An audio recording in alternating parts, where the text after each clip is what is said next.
No momento que uma pessoa tem ataque de cérebro, depende com grande idade, a recuperação não é um caminho fácil e a família tem um rol muito grande.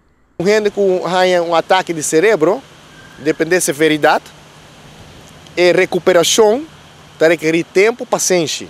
Depende do dano também que o causar. Mas ele tem parte do corpo que cai fora, vira lama. E esse é requer que você vai tomar fisioterapia ou ergoterapia, ou até a logopedia. No caso de minha mama, eu me estranha a logopedia. Sobre su hablando da maneira deve ser, e a toma seu tempo. O qual é muito importante para um gente que tem um ataque de cérebro, é membro de família, que é mais importante no momento e durante sua fase de recuperação. Não te turbias, não que tem um ataque cerebral que queda bom, pensei mesmo, é processo de uno como cercana com hope e paciência.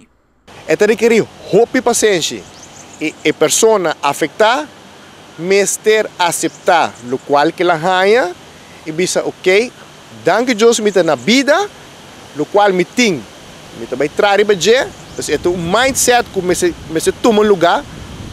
E assim que não logra tocar uma vida base normal.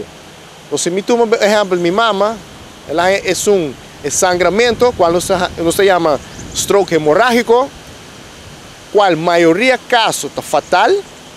Danke Deus que minha mama está terapia, ora bohanha ataque de cérebro, onde o vaso sanguíneo, o bloedwater está bloqueado em prop. Esse é o corpo mesmo de dissolver. Esse é não bisa, botinha 3 horas com pessoa que recebe um ataque de cérebro, mestre o tratar. Hope de nós não está preocupado com o dolor de cabeça. Sin embargo, essa aqui é a promessa señal que está queda do nada. É importante para hora que tem dolor de cabeça, busca passar de com. É importante para hora que o tem dolor de cabeça, por poder saber foi uma causa de bem. E a maioria viajantes não tem vergonha para ver nossa vida, nosso estilo de vida, tá lá hope de desejar. Não importa se é facioso ou crítico, mas não. Se não, não para que nada para wake você up. Sobre um paciente que recebe um ataque cerebral não é nada agradável. Seguro para a família não. Tem diferentes causas que por riba uma pessoa que por ganha ataque de cérebro. Tenha bom conta com não. Tem diferentes causas que por riba que tem ataque de cérebro.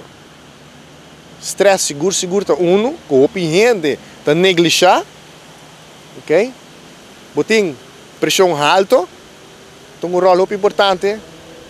Se você tem diabético também, se não tem algum fator de risco, se você fuma e não tem nada, boa vida sedentária, qual como você senta dentro de um stool, zundra consumir, você busca nada para fazer, você contribui para pôr um ataque de cérebro.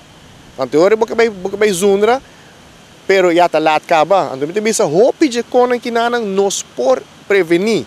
A mim, tá fora do code.